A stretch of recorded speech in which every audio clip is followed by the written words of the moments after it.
Hi, I'm Maelia Salcines, Miss Heart of Texas, USA, and this is my interview with the Pageant Project.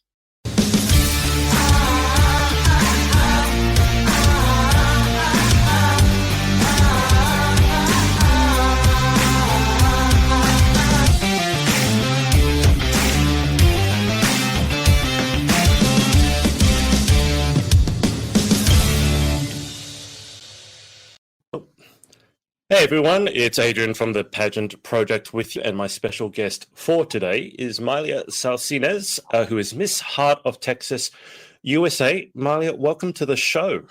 Thank you so much for having me. I'm really excited.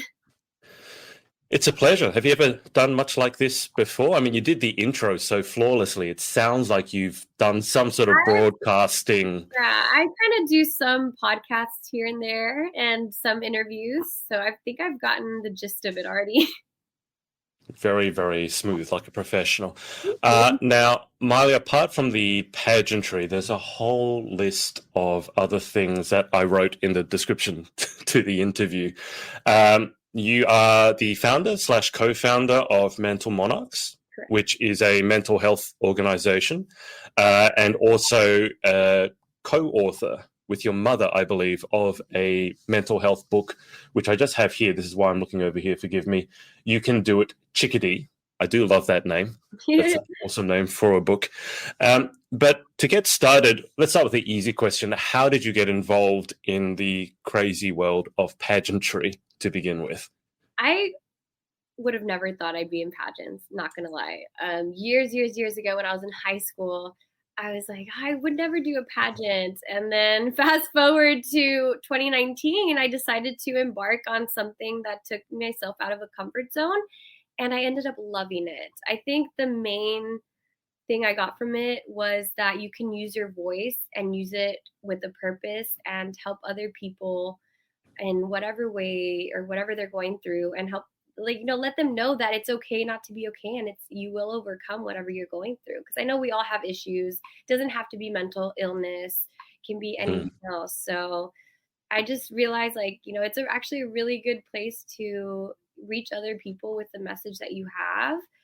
And I was surprised coming into that, because my onstage question for my first pageant was, what was your greatest accomplishment? And I had finally shared, I said, overcoming my anxiety and depression. And the amount of people who were like, me too, I went through this, and that, or something similar to you, how I was really shocked, because I had known these people forever and they had never spoken about it like myself. So I feel that once I did start to do that, it started helping more people feel more comfortable about speaking up about it and getting the help that they need. When you answered that question at the pageant, did that surprise people? Like how public was the knowledge when you said that? I surprised myself, because I didn't know what the onstage question is. I was like, okay, let's see what's up. And it came out of my mouth. And right after it came out, I was like, I can't believe I just did that. I can't believe I just said that. But the whole audience was clapping and wooing. And all my family who actually knew what was going on in my life, their faces were like, oh my God. My mom even got teary eyed. Yeah, it was a really good, we got a huge response. I was actually impressed, because it was something so personal, and I didn't realize other people were going through it too. So it was really important for me to have shared that, and I'm glad I did.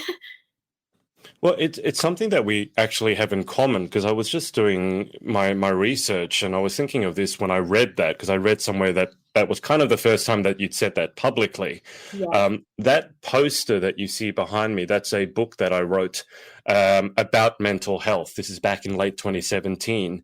And the first thing I wrote in the introduction was, because I had battled with suicide twice, very bad depression. And I wrote, it's a funny thing, contemplating taking your own life. And you said that publicly, I guess, for the first time. That was the first time I kind of went public about that, was in the introduction to a book, which went on to be a bestseller. And a lot of people resonated with that. And a lot of people came forward with their own stories as well. Did you have a similar response, that when you told your story, that it empowered some other people to tell theirs as well? Yes, definitely. I remember I went on Instagram, because that's when the question things were barely coming on, I think, 2 years ago, 2 years ago. And Yeah. I was like, I shared something personal. If you want to share it with me, you can. It'll be no judgment zone. I can share it if you like. If not, that's fine. And I was not expecting, honestly. I was expecting like one answer, probably, but I got like so many answers. And about, I had a miscarriage, or, I was contemplating suicide as well. Mm. A lot of suicide, a lot of Yeah. suicide people. And I was actually really surprised. And that's honestly why the conversation came with my best friend, Brooke Williamson, who's the also co-founder with me, Mental Monarchs. And we were like, we need to do something about this. And that's honestly how our nonprofit came to be about, is because we realized how much stigma there was, especially in the Mm. location where I'm from, is the Rio Grande Valley of Texas. So it's South Texas. And there was a huge stigma, especially in the Latino communities, on mental illness. And we were like, we need to do something. We need to help. We need to help our community, get the help they need, and also to share with them that it's okay not to be okay, and that Mm. there are a lot of issues and a lot of other people that are going through it, similar to you or maybe different, but they're still going through something. And like you said, like, it wasn't until you spoke out that you got that feedback, and it was also helping other people. And I know it's subjects and topics that are very sensitive to talk about, and a lot of Yeah. people don't want to talk about it because of how sensitive it is. But that's why we need to talk about it, because Hmm. this is a very serious issue. And if you don't take care of it, when you first start to see the signs, or even when you feel really bad, it could end up, causing your life. Yeah, it's interesting you say that it's obviously a sensitive topic. Anyone who knows anything about mental health or has experienced any issues with it knows that. But I do think we need to discuss it. I went into a girls' school once, and I was talking about some of my struggles, and the teachers didn't really want me to talk about it because they felt that talking to the girls about it was going to be too triggering. Whereas I mean, the girls' response was very different, which I thought was interesting. The girls loved that I had started the conversation, whereas a lot of the teachers would have gone like, "Oh no, you can't bring it up; it's too sensitive." But I think if we don't discuss mental health, and I don't know if you agree with me on this or not, I think if we don't discuss it, it's not going to make it better. It's going No, to make it worse. you're causing more harm than by not speaking up and sharing about anyone's experiences. It doesn't have to be yours, just sharing a story, sharing an article, sharing little things. It just opens those conversations. Exactly. Now, I've never been to Texas. It is on my list of places to visit There's a lot of once. places here in Texas. You'd probably have to make like a month visit. Well, I'm planning on going around in a van, like taking like a decked out van and just going for a road trip around America once this whole worldwide pandemic is Right. finished. So I'll make sure to spend some time in Texas. You did mention that in the particular community that you are, there's a particular stigma with mental health, and in the Latino community in particular. In Australia, I like to think that we're moving the mental health conversation pretty well. It always could be better, but pretty well. Every time I've interviewed with people in the UK or Ireland, it seems like they're a little bit behind. In the particular local community that you're at, where is that conversation? Is it just beginning? Is it beginning to move? Does it need to move faster? Where are you guys at? I feel like people are starting to see that there is an issue down here and it needs to be talked about.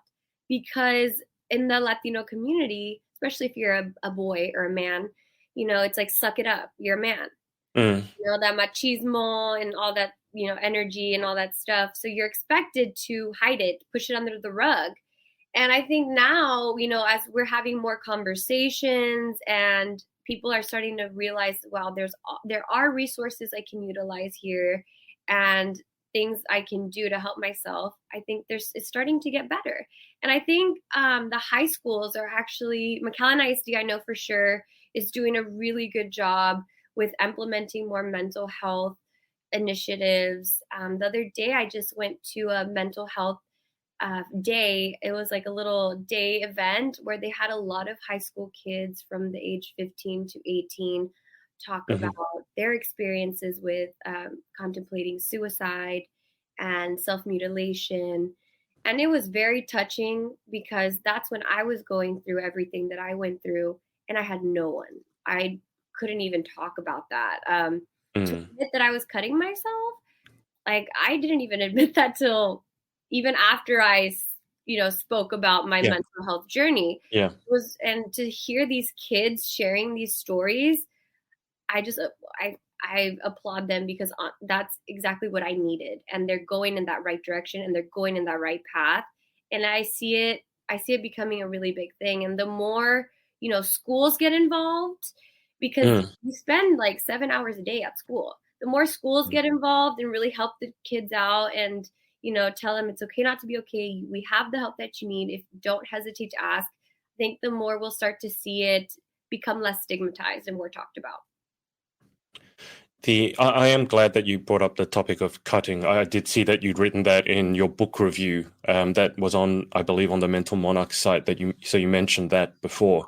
I dealt with a young woman I was tennis coaching who was cutting. As a tennis coach, I didn't feel comfortable bringing it up. That wasn't my role, although I did mention it to her parents, and you could just see what looked like razor cuts, but they were all parallel to one another. I think there's a danger when someone says that people go, it's attention-seeking behavior, and they're very dismissive about it. Now, can I just ask, and I'm aware it's personal, but why did you do that? What was that about?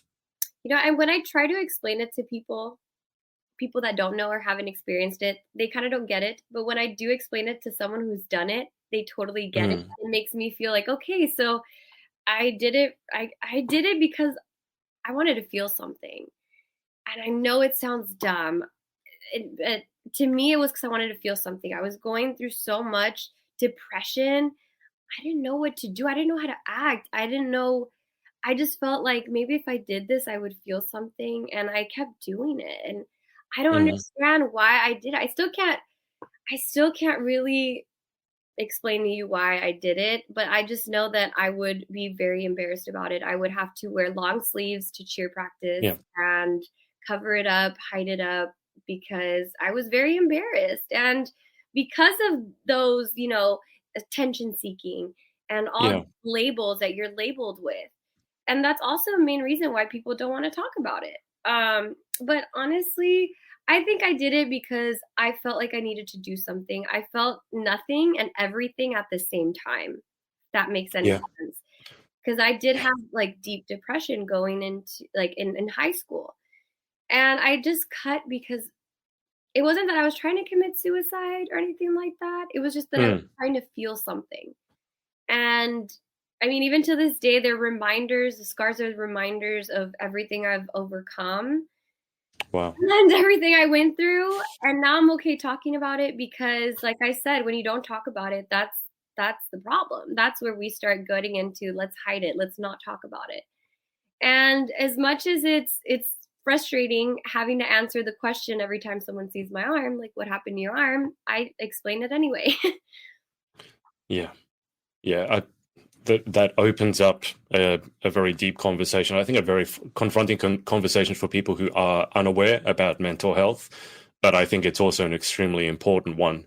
I don't think I could. I've done a lot of work in mental health. Don't get me wrong, and I've had my own struggles.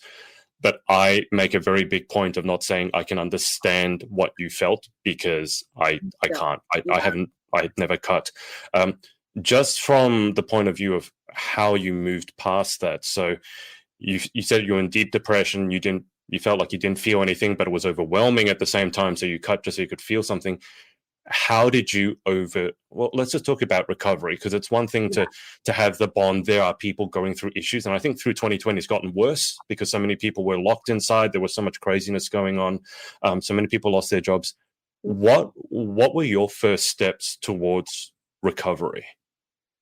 Well, thankfully, my parents were by my side and they were like, we got to go see a therapist. So we went to see a Mm, therapist and I was with her for a while and then I was prescribed antidepressants.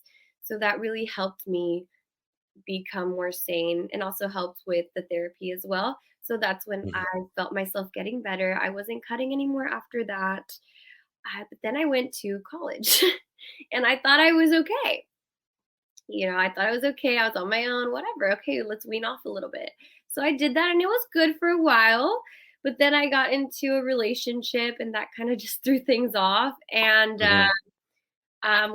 there was this one incident that happened and I actually cut myself again. And then it was like, I can't believe I just did that. Like, why am I regressing, going back? And it made me realize I need to continue taking that medication, continue going to therapy. And it wasn't until, recently, like I would say 2018, 2017, that I started feeling myself getting better. And Right. yeah, because I took time after that to really get to know myself and figure out my triggers. That was a huge thing Mm. for me. So I took a while to date myself and get to realize my triggers, what isn't good for me, to take a step back before I react. Because sometimes when you have anxiety, you tend to react like real quick. You're like, Mm. so I took a few years, honestly, to really, take time for myself to really get better. And I hadn't done that prior to that because I was always constantly on the go. It was high school, friends, year Yeah. cheerleading, and then college. You got all these new friends, dorm, new school to adjust to. It was crazy. But no, I'm good. That's not happening anymore. But honestly, what I would recommend is first, if you haven't spoken up about it, speak up about it. Seek the help that you need. There's a lot of resources even online. You could do online Yeah. counseling as well. And don't be afraid to take medication. I know there's still a lot of stigma with medication. Mm. And it really is mental illness. It really is a chemical imbalance in the brain. So of course you're going to need that extra serotonin or whatever you're lacking with that medication. I, I'm glad you brought that up because I have a friend, a very good friend, I'm not going to disclose her name, who at the moment is battling anxiety and depression. Now, bad, like bouts of panic attack. Mm-hmm. Now, I've dealt with depression. I've not ever dealt with anxiety, really. And she's been on medication before. She's since come off it. And now she's thinking about going on it again. Can I just ask? I mean, stigma around cutting is one thing, but the stigma of medication, I would just think if I was in that situation and I had the chance to go on it, the first thing I would have to do is admit that there is a problem. That's what I felt. If I would have to do it, I'm admitting, look, I can't deal with this by myself. I'm going to need help from other professionals and from this medication. But to me, as like an achiever and a leader, Yeah. it would almost feel like defeat. And then coming off it and then having to go back on it would feel like what you said, it's regression. Can we have a conversation about the medication? Because it's something that I think is hugely stigmatized, very misunderstood. And so just from your personal journey, what was it like going on the medication in the first place? Well, I mean, I think since I started taking medication at, I would say 16, 17, I felt like it was just another vitamin I had to take to feel better or Mm. to, not be so impulsive or Yeah. sad. And for me, I knew I had to do that in order for me to get the help that I need. And it's not just therapy. Some people need a little bit more. Mm. But now, now that have talked to some people throughout, my life growing up, I've I've heard a lot of comments like, you don't need that. You don't need Mm. medication. Like, I'm like, what are you talking about? I do. I really do. Because once I get off it, like, let's say I skip a day or skip 2 days, I feel the difference. I Wow. feel that irritability coming back. I, Mm-hmm. and I'm like, this is why I need to take it. Because even though I'm getting, talking to people, I still need that extra push, that extra sanity. Because if not, I would probably get annoyed at the little things. And Mm. that's not something that I want to do. And I know being on that medication is going to help me until I don't need it anymore. And I think, I feel like I'm almost there, but I don't want to stop because I'm doing so good, Yeah. Yeah. So And I think that's probably what happened to your friend. And that's what happened to me too. Remember when I was telling you I went to, Yeah, did it in yeah. high school, and then I was like, okay, maybe not. No, I needed it again. And it didn't feel like defeat. It just made me realize how, not how bad, but just realize that I really did need that medication. Because without it, no, I wouldn't be as sane or as calm. But It, it, I have taken other alternatives. I've tried other alternatives like at night when I can't sleep, I use a weighted mhm, blanket. That sometimes helps. And then I have taken some CBD tinctures, like you put it under your tongue. mhm. That has honestly helped me in the smallest way, but it makes a huge difference, if that makes any sense. CBD is a very interesting one because obviously the legalities around it in your country, Yeah. correct me if I'm wrong, but it's not legal everywhere, or it's just become CBD legal? is legal, Right. but the other stuff isn't, of course. In some states, yes, but CBD I think is legal in all 50. Okay, because in Australia, I believe it's still illegal, or I think you might need a doctor to prescribe it. So it's something over here that a lot of people want to try for a whole list of reasons, but in Yeah. Australia, we're unable to get our hands on it. Can you just speak about the importance of, I mean, you're obviously on a journey. It's always a journey. Life is a journey. But the mental health journey, how important it is to walk in lockstep with a mental health care professional. Because I think a lot of people want to do it alone. Again, it's that achiever syndrome. And a lot of pageant Yeah. competitors are very, A type, achiever type. No, I don't need medication. I don't need a therapist. I'm going to do this on my own, which I think is very dangerous. How important has it been to you to get professional help?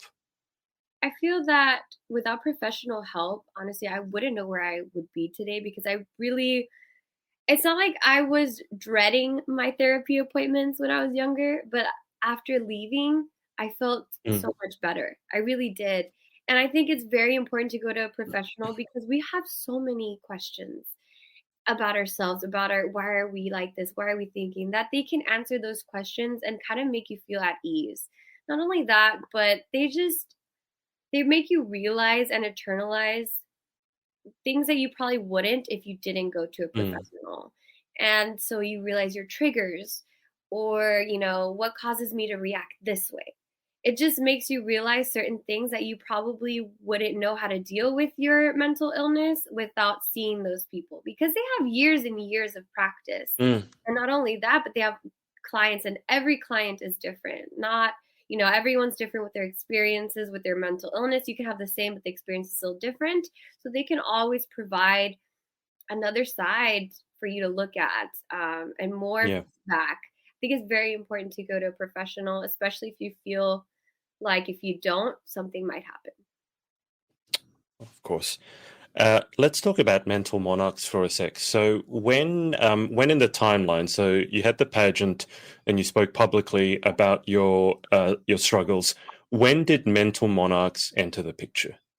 So the pageant happened, and then I asked the question on my Instagram, and then I realized how bad it is here. Mm, So then me and my best friend, we always talk because she's in the mental health field, and she is getting her license of marriage and family. So she's getting hmm. that, and even before that, she was still in school. So we were talking about it. We were like, we need to do something like to help our community, bring it back to the valley because she was in San Antonio at that time, and I was still living here. I'm still living here. And so we decided to do it together, combine my experiences and her knowledge, and help the community and whoever we can reach, honestly. And so we started it as an Instagram, and then we went to a website because we were like, maybe we could do blog posts and stuff. But then life got busy. And fortunately and unfortunately, during COVID, we had a lot of time on our hands. Yeah. So fortunately, we were able to become an official Texas 501(c)(3). So that happened. And then ever since then, we just started, sharing psychoeducation and doing events here or there. We were going to have a big event, but it got postponed because of the weather here. But we're having a huge mental health festival down here sometime in July.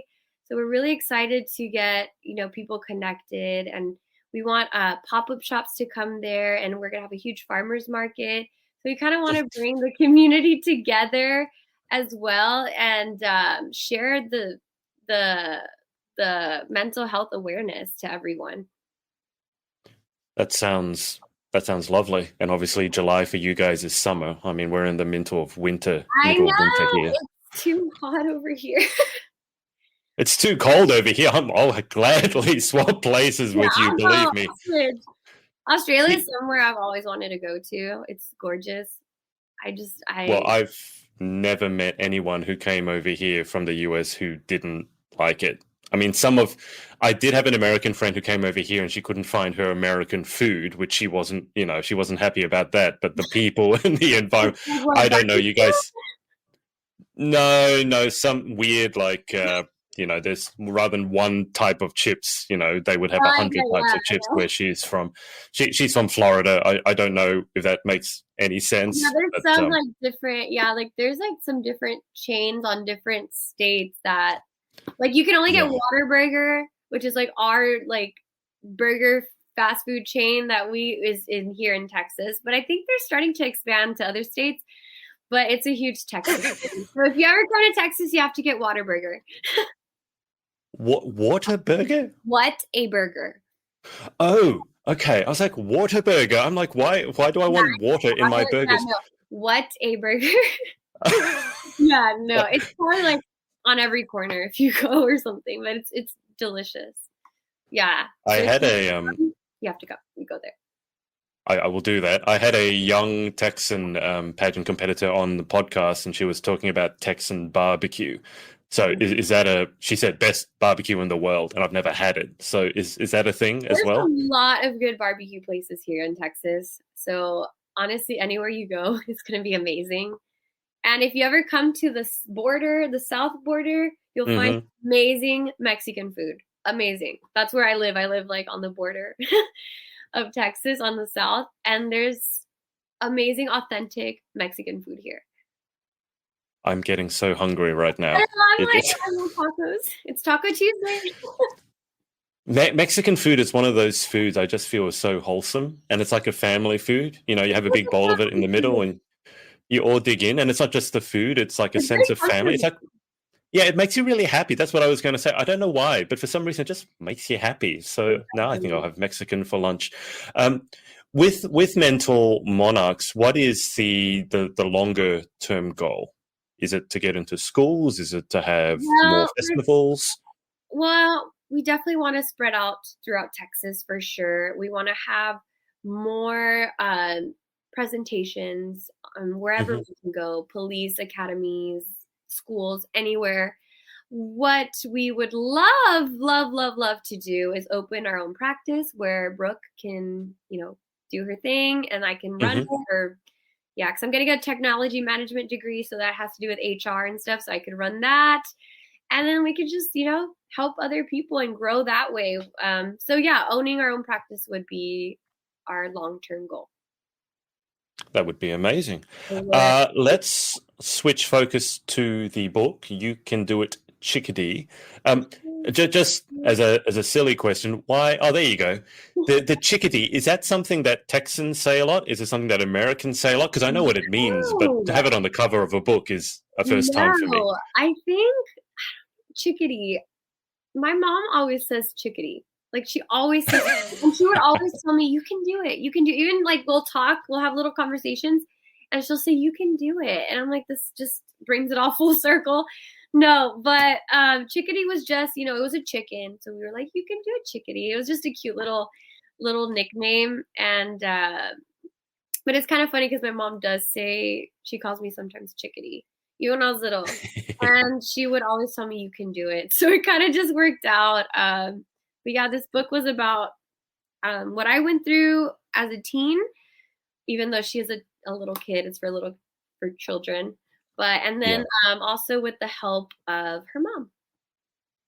So can you walk us, since you have the book there, which is amazing, can you walk us through the creation process, the writing process, the publishing process?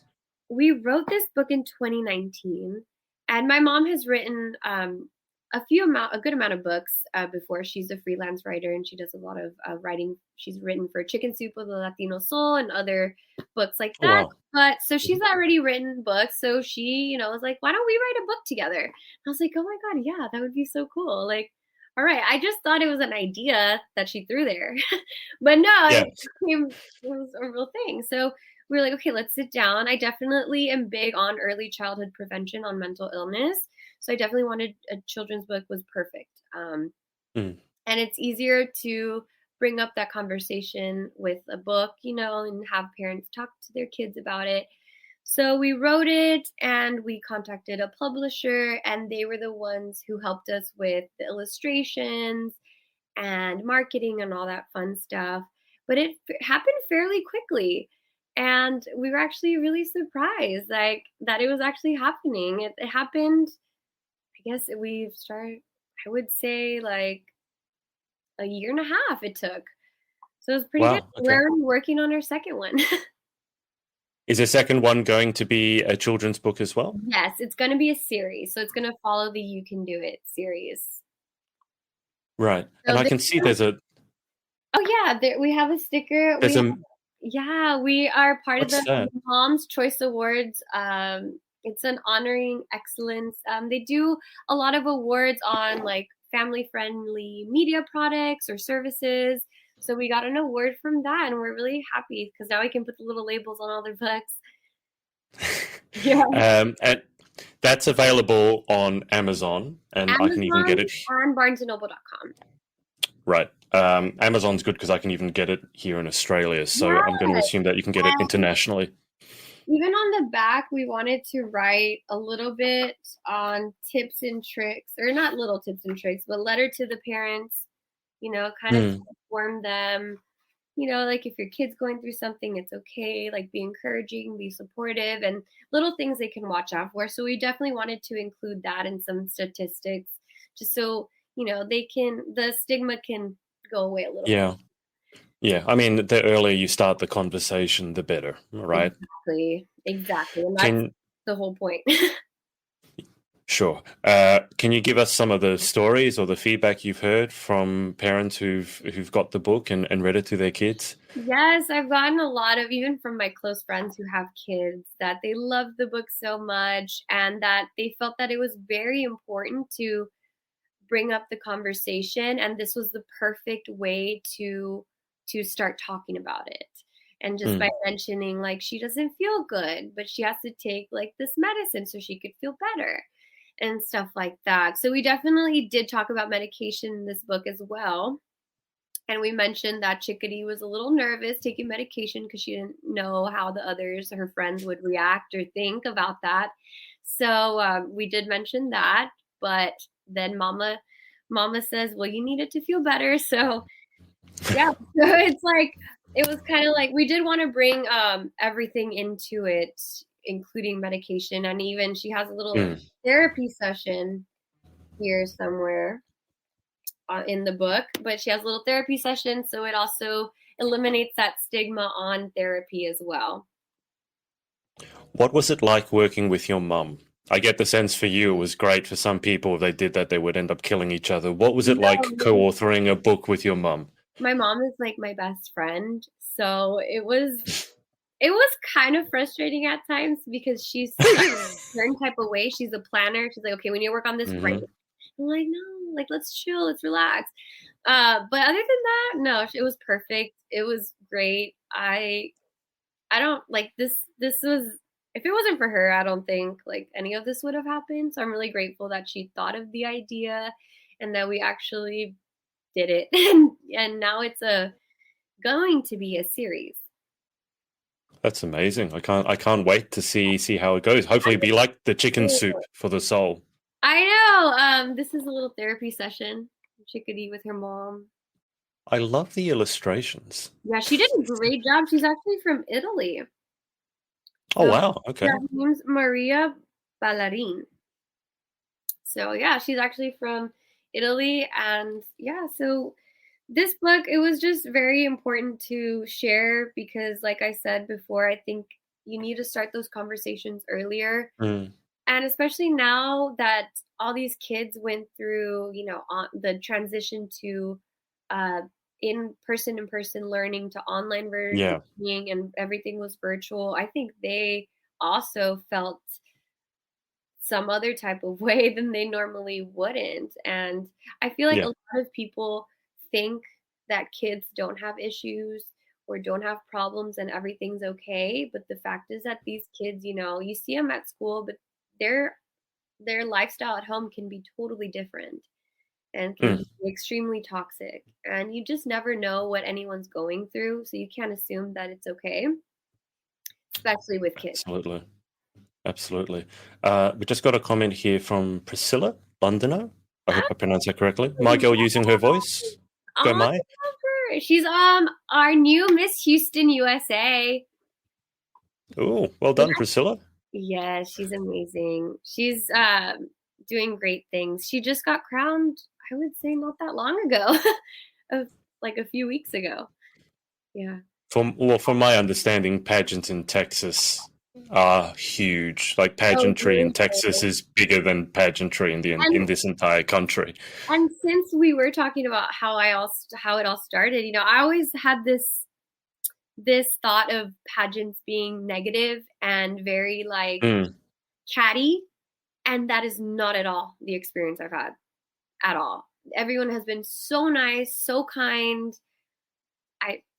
Honestly, I've made some really good friendships even in the past 2 years, and I was like, wow, I'm so surprised. I mean, I know you can I think. there's always a negative, but I tend to look more towards the positive than Well, anything. I mean, it doesn't matter what industry you go into, you're going to find bad eggs, aren't you? Even at But work, like, well, exactly. But I think the friendships that you make in pageantry are by far and away the best part about pageantry. I mean, forget the title, forget the sash, yeah, forget the crown. At the end of honestly, the day, honestly. you're going to make friends that you can keep with the rest for the rest of your life. That point you make about children is very important as well. I mean, I've worked with children a long time, and I think if you treat them as people rather than it's just a child, Mhm, I exactly. think it's not too difficult, at least for me, to see sometimes when things are wrong, even if they don't talk about it, because you can see kids are normally, we're supposed to be happy. That's the thing. And if a child is chronically sad or upset or crying, I think it really is on us to ask, is everything okay? Just to Exactly. check. Because I did this once again on the tennis court, and to give you an idea, it was a Father's Day. It was on Father's Day, so in theory, there shouldn't have been anyone at my tennis lesson because the school was running a Father's Day breakfast. But I went anyway, just because you never know. And then I had one child turn up, a young boy. So immediately you're thinking, okay, why is this young boy not at Father's Day breakfast? And I asked him, and he said this really thing that still haunts me to this day. It's like, oh, I don't know who my father is. And like, what does that mean? It turns out he was actually adopted, which I had no idea about, which obviously comes with a whole raft of other potential issues. Was But was he adopted like just by a mom or like both like or I believe by a mum. I believe by a single mum. okay. It's one of those ones that you just need to be careful not to ask too many questions Yeah. about. At least in my role as a tennis coach. But to I'm me, it's adopted just, too, so that's why I'm oh asking. wow, Yeah, okay. One of my very good friends in America is also adopted, and she lucked out. She has an amazing family, and kudos to people who adopt. honestly. That that's something that's very underrated and not spoken about enough. But when it comes to working with kids, just like I don't think it's, and even people, I think most of us can tell when someone is a bit down. I Mhm. don't. Is that just me? I mean, can you? Is that just something Well, that I I mean, do? if you're an empath, then yeah. But Yeah, I'm an empath too, and I definitely can tell. Sometimes I can tell when they don't want it to be spoken about, so I just like. yeah, But yeah. sometimes you can tell that they want you to check up on them. Yeah, I think sometimes it's important, even if they said they don't You want to gotta speak talk about it. about it. Yeah, I mean, you do it in privacy and things like Of that. But course, of course. sometimes if you're strong and an achiever type, you go, no, I don't want to talk about it. It's all okay. And if you ask enough times, eventually, at least they know you're there. You break the mold, yeah.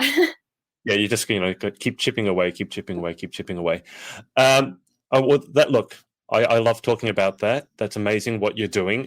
Outside of all of that, do you have time for anything else? I mean, who is Maelia away from the mental health, away from college, away from writing a series of books? What do you do to de-stress So or I for do a hobbies? few things to de-stress. I love to garden. I'm a huge gardener. I almost studied horticulture, but I was like, I don't know what I'm going to do with this degree. Mhm. But I love gardening. And then I like to take photos of nature. I don't know. I love photography, but I'm more of the nature, birds, and I photograph my plants too in my garden. And then my guilty pleasure is watching all of the Real Housewives. Oh I no. know, I know. I just had to throw that in there because honestly, it's just that's what I do. That's what I spend my time on doing. It's either gardening or watching Real Housewives. I've never watched an episode of Real Housewives. I just from the advertisements, I look at it and go, it's too much drama for me. Like I can't deal with it. It's It's fun too though. intense. I love it because I'm like these girls are literally fighting over a dog adoption. I don't know. It's just an example. I just one of the things I can think of. It's like really, but it's funny because then it's entertainment. That's what it is. It So is a form of entertainment. I'll give yeah, you that for much. sure. I also like to play. I don't know. Have you heard of Animal Crossing from on the Nintendo Switch? Oh, yeah, that was a while ago. That was a Well, craze, yeah, wasn't it? it was Like, a while ago, but I still play that. I love that game. I even used to play it like before it was on the Nintendo Switch, like before it was when I was on the old consoles and stuff. But now they've revamped everything. Like you can connect with your friends, and it's really cool. it's so weird because I'm in a spot where I want to get a Nintendo Switch because I want to play Mario Kart because my friend has Oh, a Nintendo Switch and has Mario Kart on it, and I just want to race all my friends in Mario Kart to show them that I can beat them. I don't know. Do you I play was Mario Kart? hard on the Switch. I'm not gonna lie. When I first played, I was like, "Hey, I'm not as good as I thought I was." Like I was so good then, but then you get the hand of it, the hang of it, because then I don't know. But you should definitely get it. It's good, and they also have. I think you can even download like YouTube on there or Oh Hulu. wow, okay. So you can even use it for that. Because sometimes I do that. I like to watch YouTube videos a lot too. Animal Crossing. That's one I'll have to. I've heard about it because one of my podcast co-hosts went crazy on it. I Spent during lockdown. actually read an article, and I used to read, and I felt like I heard this years ago too, but I read an article this year recently how Animal Crossing can help with mental health because it's more of like a stimulating Oh, game. Like it's not like you have to win. There's no winning. There's no end. It's just more like you create your town and you build your town, and it's very. oh, I feel okay. really at peace. And if you, it's somewhere on there. I can probably send you the link somewhere, but it was a mental health, Animal Crossing affiliated with mental health. It was really interesting because I was like, wow, I do feel a sense of ease and calmness and no anxiety at all. Yeah, I'm playing, and then hours go by, and I'm like, oh snap, I need to go to bed.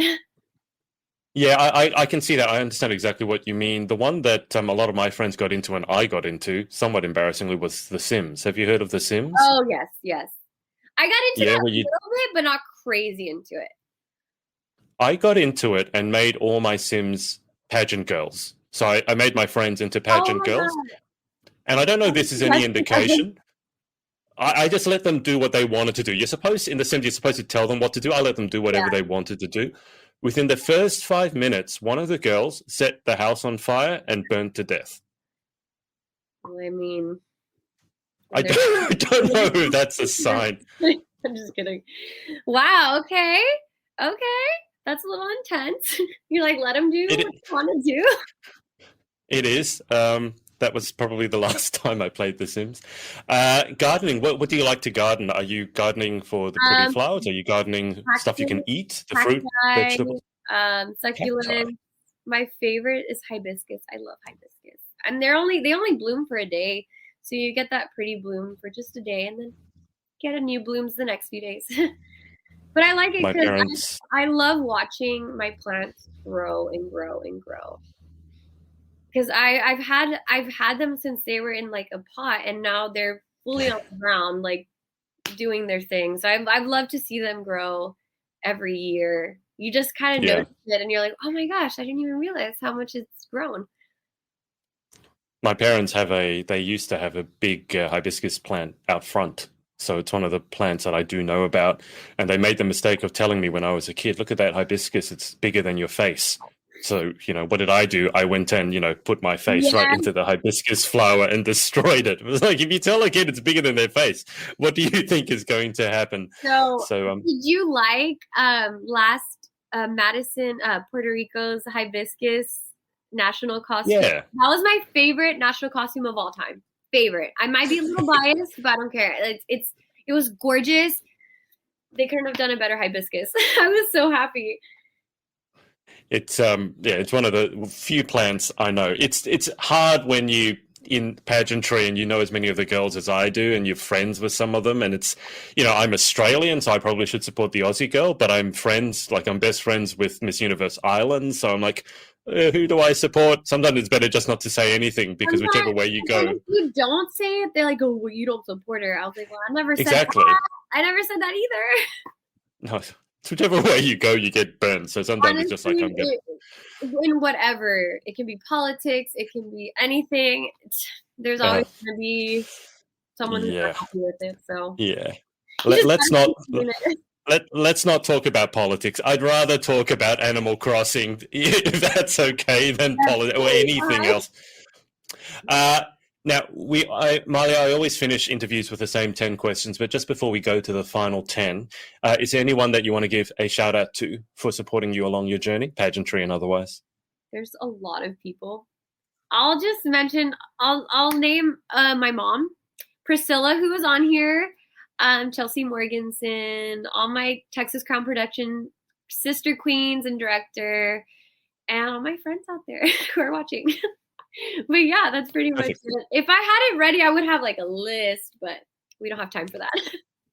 You have your Academy Awards list. When is the actual pageant? September. So for Miss, it's prelims the 3rd September, and finals are the 4th. And for teen, I know finals are the 5th. Okay. For teen. That's okay. Just as long as we get a ballpark September. Is September 3rd and 4th. How's the prep going? I haven't asked that. How's the preparation going? I mean, it's still a while's off. The prep is going well. I feel like by doing these little interviews, I've gotten better with speaking. And I know I still need work, but that's fine. Like I'm good with that. But the prep has been going very well. From the first year I did Texas, from this year, I feel like a huge difference. I'm way more prepared and way more confident, I think, because of that, being prepared. I have a really good interview coach, A Queen's Conversation by Jimmy Langhoff. He's been helping me tremendously. And it really makes a difference when you have a really good interview coach. Yeah, it's something that you guys in America definitely have a lot more of. In places like the UK and Australia, pageant coaching is a much, much smaller industry. You know what's funny is that he actually lives in Wisconsin, but he coaches me and like other of my sister queens in the same production, Texas Crown Production. So it's kind of funny because he's all the way from Wisconsin, but he's doing he does all over the states, but okay. I think it's really cool. Now you can do online. Well, yeah, the weird thing is you mentioned Wisconsin. That is the one place that I spent quite a lot of time because I worked for a couple of months in Wisconsin. And I just have to say, the weather in Wisconsin is not like the weather in Texas. When I was in Wisconsin in the middle of the winter, it was like minus 20 out. It was horrific. I don't think we've ever reached the minus negative. I'd be worried. I mean, you guys get a lot in Texas weather-wise, but I don't think you get minus 20. 104, those fun weather days.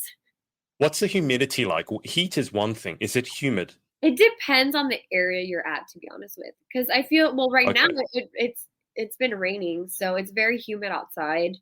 I would say it's not as, have you been to Florida? Yeah. It's not as bad as Florida. But it's not completely dry. Okay. Yeah, it's not super dry. Florida, I liken to trying to swim through a pool whilst you're walking. It's just sometimes, you go for a walk and you come back soaking wet. It's not I love pleasant. Florida, don't get me wrong, but the humidity is just not my favorite. Yeah, yeah. Okay, let's go through the final 10. This is as pageant-esque as we're going to get. It's not a speed round, but if you want to answer them as quickly as you can, then so be it. Question 1, what is your favorite word? My favorite word. I feel like I have a few, but my favorite word would probably be always. I always say always. Always. I can understand that. It's a way of emphasizing a point, always. Okay. Any word that you use most of the time is probably my favorite word. Like, and I don't like, but I always say you know. That's not a word, but I know it's like a sentence. It's mine one is amazing. I overuse the word amazing. I don't know if that makes it my favorite word Oh, or that one. I've been Jimmy, my interview coach told me I said yeah. that, and I stopped saying it because of him. Yeah, no, I have to catch myself every time I say it. It's like you're saying that word again.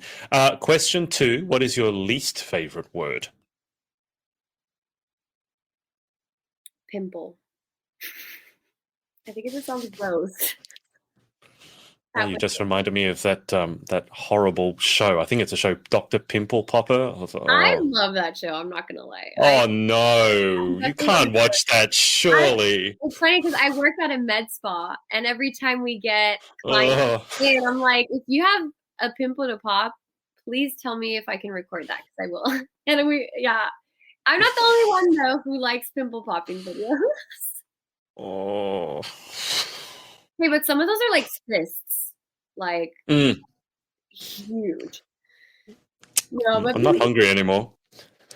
no more tacos. I think I'd rather watch The Real Housewives than watch Dr. Pimple Popper. It's marginal. I might have to try an episode of both to see which is worse.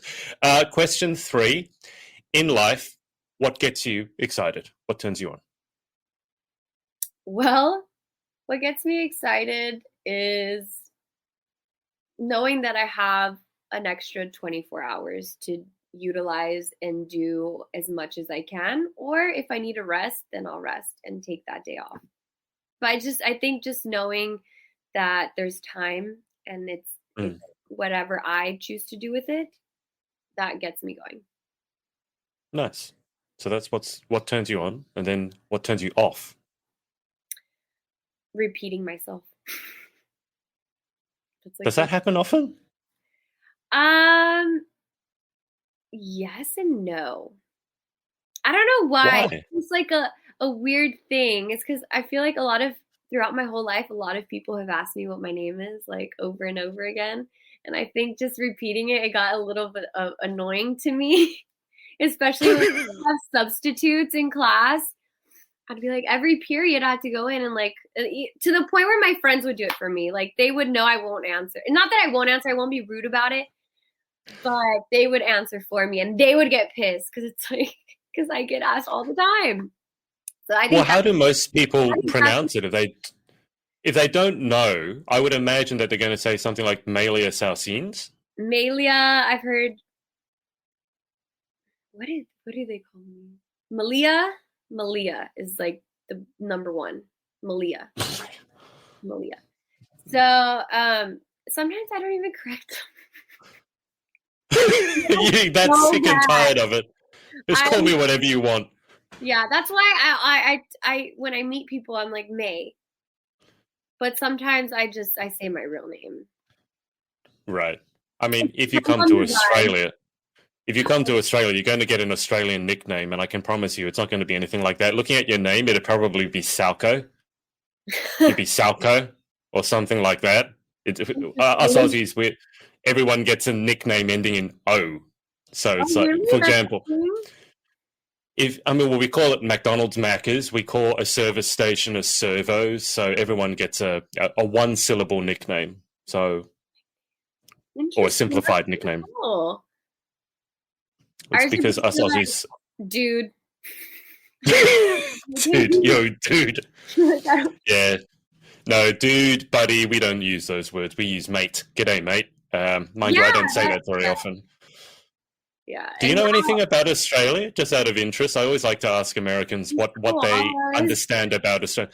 Koalas, yes. And that you are in the southern hemisphere, so our winters and summers are switched, but that's it. Do you know that you can eat kangaroos? We eat kangaroos. Kangaroos here are a pest. I guess so you can eat that because I eat like chicken and cows, but that sounds so bad. But I mean, I can see that. When you're over here, you'll have to try kangabangers. Kangabang? Okay. Do you know what kangabangers are? Is it a leg? I'm like, is it a leg? I don't know. No. Bangers are sausages, so it's kangaroo sausages. Ooh. I really like deer sausage. Or deer It's like venison. Deer jerky? Yep. Ooh, so good. Yep. Yeah, you can get that now. It's very like venison. It's a lean protein, so you need to have some fat with it. I don't know how we got onto that. Let's move on. Question 5. What sound or noise do you love?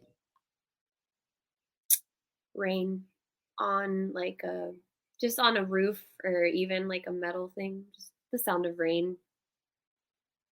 And what sound or noise do you hate? My dog's barking.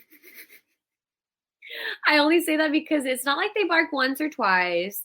It's like it continues for like 5 minutes. I have a Chihuahua and a Yorkie, so yeah. Okay. Yeah. Okay. No, but if it were to be a noise that really, really, really, really bothers me, it would probably be like a woodpecker that comes on my window every morning. Oh wow! Okay. Yeah, I'm like, really? No, but they're telling you to wake up. Yeah, they're barking though. It gets to the point where you just want to scream. And I'm like, well, the world thanks you for stopping your dog from barking, because I have neighbors who used to have not one dog but 2 dogs, because their thought was we're not going to be able to walk them, so they'll keep each other company. And instead, I was trying to do things like this and had 2 dogs barking over there rather than 1. See, and this is where it gets complicated. So when I'm doing stuff like this, like I can't have them around, so I'm in my room right now. So that's why I said it's kind of annoying, because it's like it's like people don't mind. They really don't mind when there's a dog barking in the back. But I'm like, hey, I'm trying to focus. Yeah, that's fair enough. Okay. Question 7. If you could have any one superpower, what would you pick and why? Telepathy. So I could get to one place real quick and not waste any time. No time flying, just click and you're there. Just like a little, and I'm there. Question 8. What job or occupation other than your own would you most like to attempt? Motivational speaker. I can see that. That would be great. I would love to be on TED Talks. That fun stuff. To me, it's fun. Oh, no, absolutely. I think that's an amazing goal. I think with the books that you're doing and the non-for-profit, definitely go for it. Hopefully. That would be the goal of mine, though, is at least to be in one. I'm fine. There's a lot of famous big names who've made it to that stage. So that's going for your dreams. Question 9. What job would you definitely not like to attempt? Oh, that's hard. I would say a skydiving instructor. I don't know. I've never gone skydiving, but the fear of falling, heights don't freak me out. It's the fear of falling. That's what I say. And I wouldn't cross skydiving out of my bucket list, but it's still a fear of mine.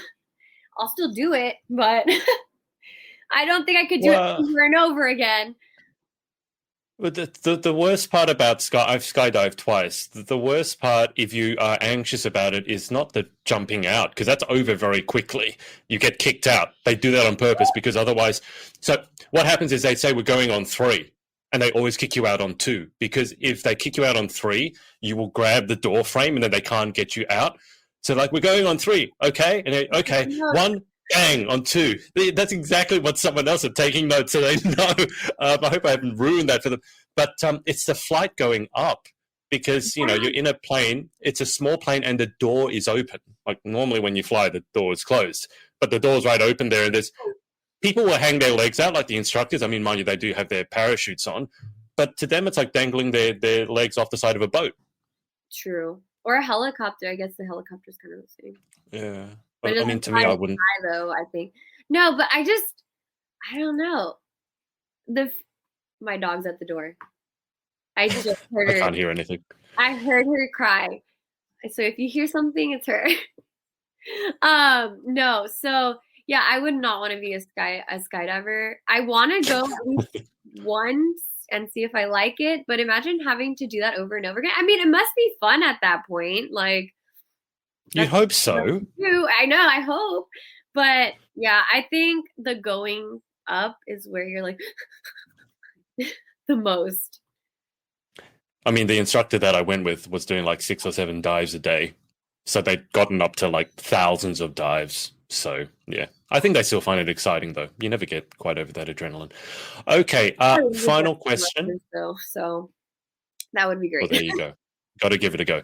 Final question. If heaven exists, what would you like to hear God say when you arrive at the pearly gates?